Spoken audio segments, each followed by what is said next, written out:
In this exciting episode, we get a woman actually complimenting Perry's looks. I mean, we know the guy is dashing. Sometimes it's just good to have someone say what everyone else is thinking.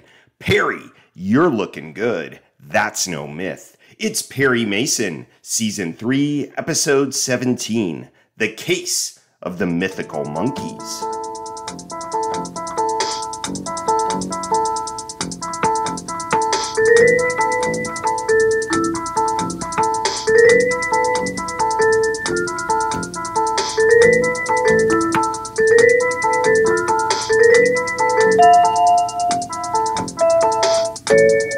Welcome to the Perry Pod. I'm your humble host, Jonathan Searcy. My purpose here, pretty simple, provide an audio companion to the greatest legal drama in television history, Perry Mason. I plan to do an episode of every episode of the television series, and as time permits, I'll get to some of those made-for-TV movies too. I'm working through the series in the order in which the episodes were aired. Every episode, I give you a brief refresher on the plot, and then compare it with Earl Stanley Gardner's novel, if it was an adaptation. Then I give you some key pieces of trivia before I tackle the episode's theme. We feature a Perry Proverb, a pearl of wisdom from the man himself, before heading to the post-case water cooler, where just like Perry, Della, and Paul, we can discuss the ins and outs of their adventures. But first, to the law library. Each episode in the Law Library, we investigate some legal conundrum in the episode so we can find fresh precedents for future cases. In this episode's library visit, we discuss the sticky issue of tampering with evidence. Here's the situation. Paul Drake's man meets Perry, Della, and Paul at the scene of the crime. Perry finds a coffee can with what looks like evidence, and he doesn't turn it in. That same Paul Drake detective gets called by Berger to make a charge against Mason. And what did Mr. Mason do with his scarf and these bullets? He put them in his pocket. Thank you. There, Your Honor. That's as clear a case of suppressing evidence as I've ever seen. Berger is a bit imprecise here. Earlier, he's used the word conceal and made the inflammatory charge that Mason has obstructed justice, something much broader and more sweeping. It would be more precise to call this evidence tampering or withholding evidence. Nowadays, evidence suppression is generally reserved for motions that a legal team, typically the defense, makes about the court excluding a particular piece of evidence. Confession was obtained without Miranda rights, suppressed. Evidence was obtained without a legal warrant, suppressed. This is clearly evidence withholding or tampering. It's a felony in California with a penalty of between 1 year and 5 years in prison. But Perry has a way around all this. He couldn't have tampered with evidence because it wasn't evidence. I realized that the scarf and the bullets had been planted in the coffee can after the fact. Otherwise, Lieutenant Tragg would have found them. So they can hardly be considered evidence of murder. For the record, Hamilton, he didn't suppress it either. Now, let's get to the plot of this episode.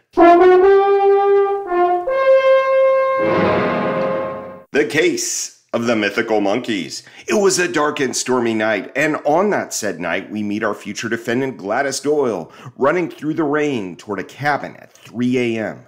The man who answers the cabin door looks like a serial killer. He's brusque, and Gladys has reason to fear for her safety, but it doesn't look like this guy is trying to make time with young, attractive secretaries. What the devil do you want? Sorry, mister. My car's stuck up the road. Sorry, too, but I can't help you. Please, mister, have a heart. Just let me use the telephone. I have neither a heart or a telephone, so I suggest you...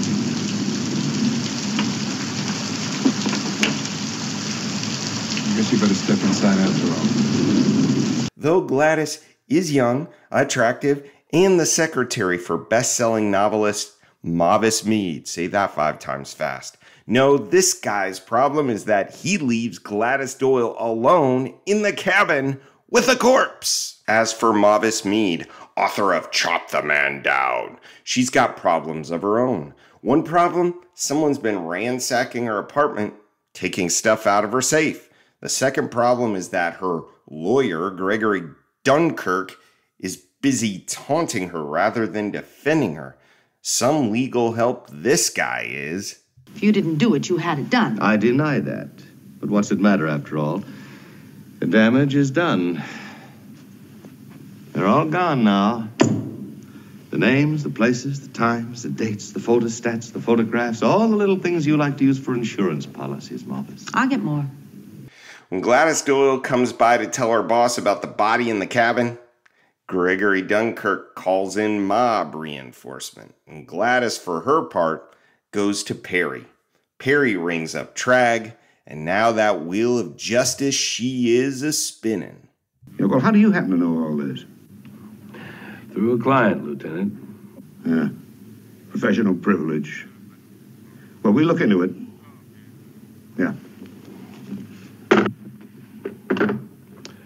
Well, now we can go to work ourselves.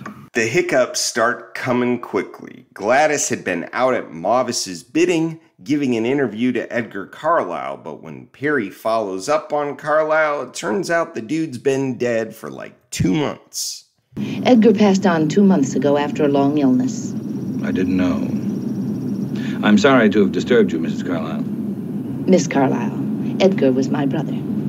And then the guy who was imitating Carlisle turns out to be the brother-in-law of the dead man. I don't know how to tell you this. He's dead. Joe's dead. Some woman killed him. Are you sure? Are you absolutely sure? It was on the radio. Third, Gladys says that Mavis wanted her to pick up a package from the cabin. That's why she was there at 3 a.m. We know that's right.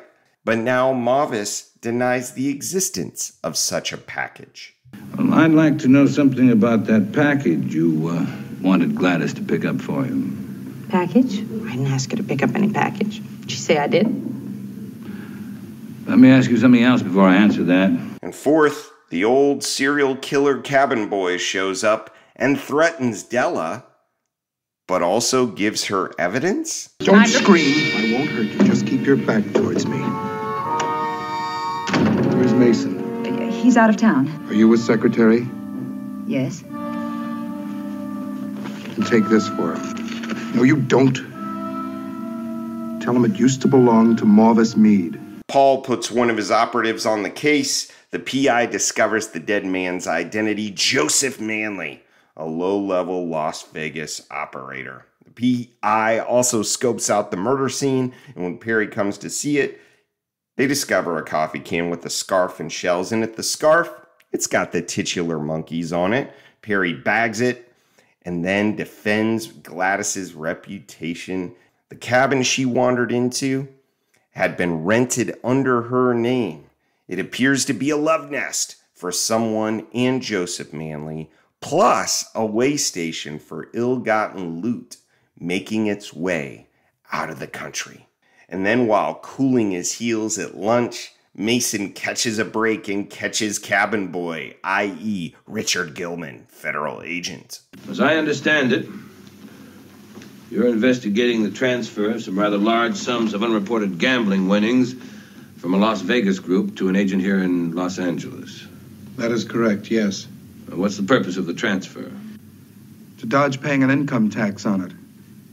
You see, if the money were banked in Las Vegas or put in safety deposit boxes, we could uncover it by a federal court order and levy on it. But if it keeps showing up in foreign countries whose banks we can't touch, then they've got it made. What about the cabin? It's a way station out of the country, or at least we got a tip that it was. Now, Perry goes back into court and gets Mavis Meade to admit she was running game the whole time. Please explain why you're being threatened, Miss Meade. Several years ago, I got mixed up with Mr. Dunkirk. He operated on the fringes of the underworld, and I found him a fascinating character for my book. So fascinating that I got involved in the underworld myself as a messenger at first. Involved as Joseph Manley was involved? Yes. He brought the package of money from Las Vegas to the cabin, which I rented under Gladys's name. That means the murderer is Mavis Mead? Nope. Gregory Dunkirk? Nope. Dukes Lawton? Great name, but no. Casper Pedley? Another great name, and again, no. Viola Manley, aka Joan Banks? Bingo! She regrets killing her husband, but not stooping to murder. Yes, I did it. It was that girl I hated. Got him mixed up with her. It was she I was jealous of. I should have killed her instead of him. And wait, Mavis Mead's paying the bill for her secretary from behind bars? I also received Miss Mead's autograph on a very handsome check. She said that Gladys had always been an excellent secretary, and she felt that she owed something to her. Besides, she had to have someone take care of her affairs for the next couple of years. The episode was based on a fantastic novel. 1959, January 1st, the novel came out, and the overall shape of the novel is the same. We got the same defendant, same murder victim, same murderer. There are some differences and expansions in the book that make it worth checking out. One, we get a plot overview of Chop the Man Down. Quote, the book dealt with a small town girl who went to the big city, was buffeted around by fate, who took a fix at the behest of a sophisticated weekend companion, who faced the usual economic and moral problems, confronting a young woman who finds it necessary to finance an expensive dope habit. Then suddenly her beauty got her involved with an unscrupulous individual who became infatuated with her. This infatuation turned to love, a love so strong that he saw to it that not only was she cured of the dope habit, but that word was passed around the underworld that a death sentence awaited anyone who ever again supplied her with dope. Pretty tawdry. Number 2, we get an explanation of the Mythical Monkeys. They, of course, stand for see no evil, hear no evil, speak no evil. Number 3, did you like Edgar Carlisle? Did you wish he was an actual reporter? Well, the novel's got him for you. He's a legit reporter, not the brother-in-law running a ruse. It's just that someone has put Edgar Carlisle, the real reporter, on. Number 4, Gladys and Special Agent Richard Gilman have some chemistry and canoodle at the end of the novel. And number 5, ever wondered what Paul Drake would eat if Perry made it to a restaurant with him? Here's what he declares in the novel. Quote, I'm going to give my stomach the surprise of its life. I'm going to have a jumbo shrimp cocktail, consomme, a salad with anchovies across the top, a New York cut medium rare, lionized potatoes, the best red wine they have in the house, a side dish of creamed onions, and some hot apple pie a la mode. End quote. To which we all say, yum? Check the novel out. Now, let's get trivial, shall we?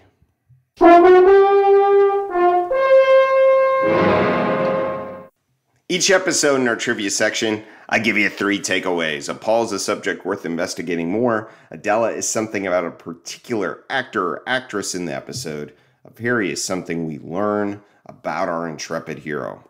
Paul, I've got 2 actually. One is a small query about Mavis Mead, the other a larger prompt. Okay.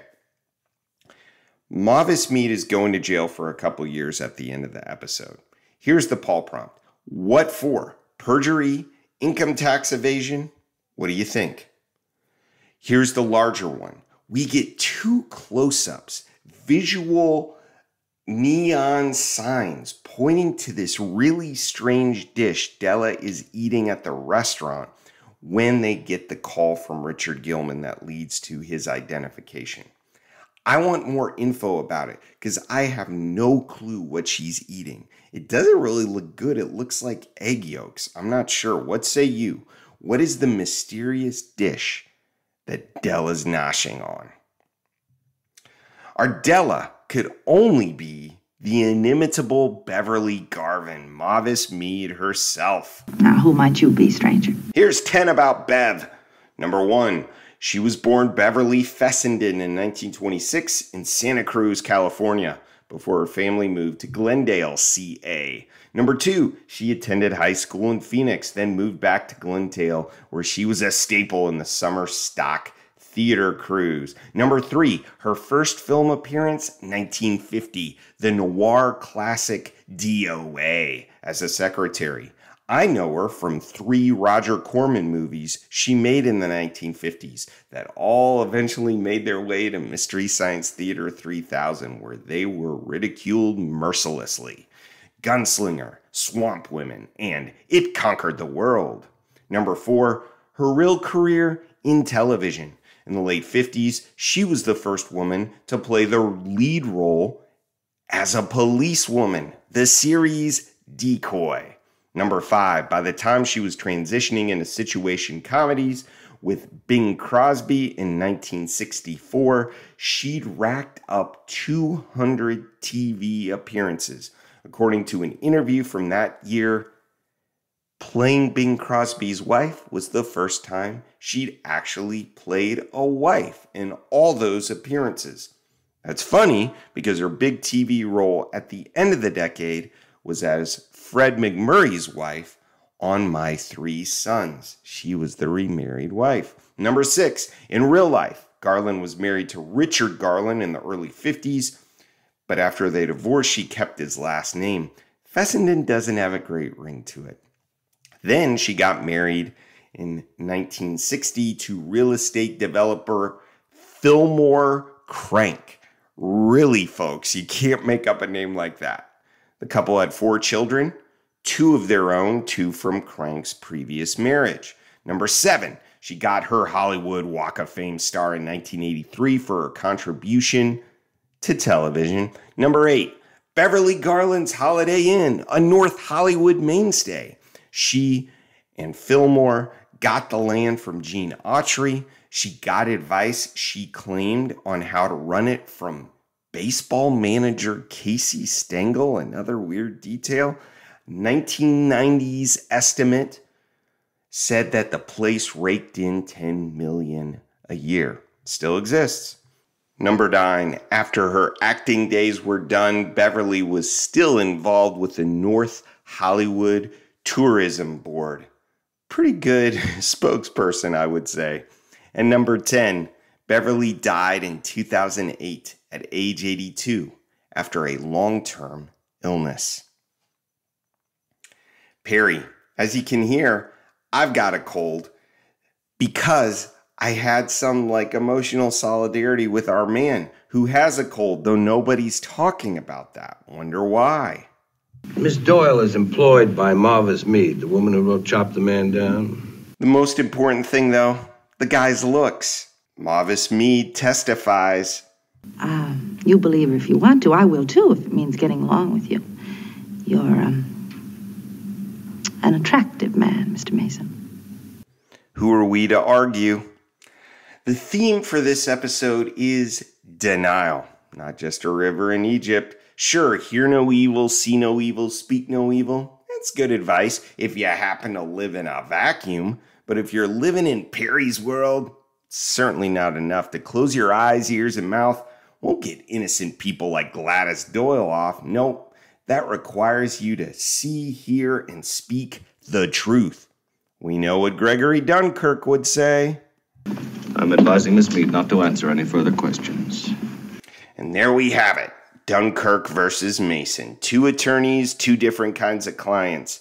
Dunkirk keeps his guilty client's mum. Deny, deny, deny. Perry speaks up for his client. Affirm, affirm, affirm. Who comes out on top? Mason makes his opponent look mythical monkey-like. Now, let's hear a Perry Proverb. Would it surprise anyone to know that our man is humble? Look at how Perry deflects a compliment about his physical attractiveness and puts the focus not on what he looks like, but what he does. That's a proverb. You're, an attractive man, Mr. Mason. I'm a very hard-working man, let's say. Hard-working will be good-looking any day. The fact that he's both, money in the bag. Now, let's grab a swig from the water cooler. There is one thing I don't understand. Go on, Paul. Each episode, we give you deleted scenes that didn't quite make the final cut. Thanks to Tom Wiltshire this week for sending in some ideas. Number 1, we get a montage of Richard Gelman sneaking up on various women to do things that turn out to be semi-polite. He returns a dropped wallet. He helps an old lady across the street. He returns Gladys's stockings at the end of the case.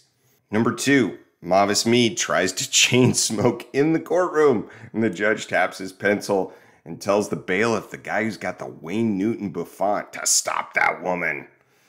And then number 3, corkscrew lawyer Gregory Dunkirk stands up in court, and instead of pleading the fifth, just objects to Mason's comments as irrelevant, incompetent, and immaterial, while Berger stands in the wings and smilingly approves. Those guys deserve each other. Who would win in a case between Gregory Dunkirk and Hamilton Berger?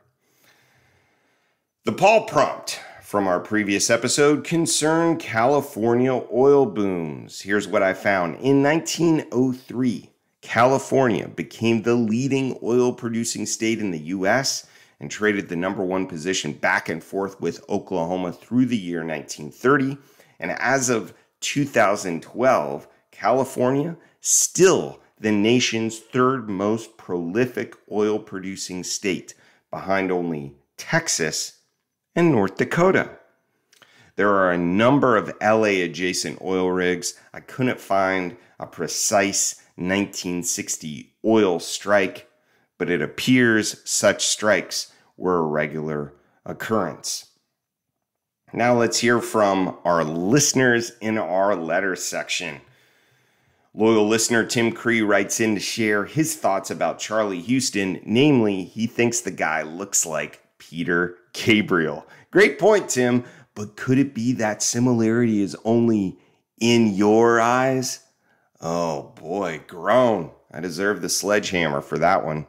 And then Tim Wiltshire writes in with some pretty deep thoughts about Mythical Monkeys.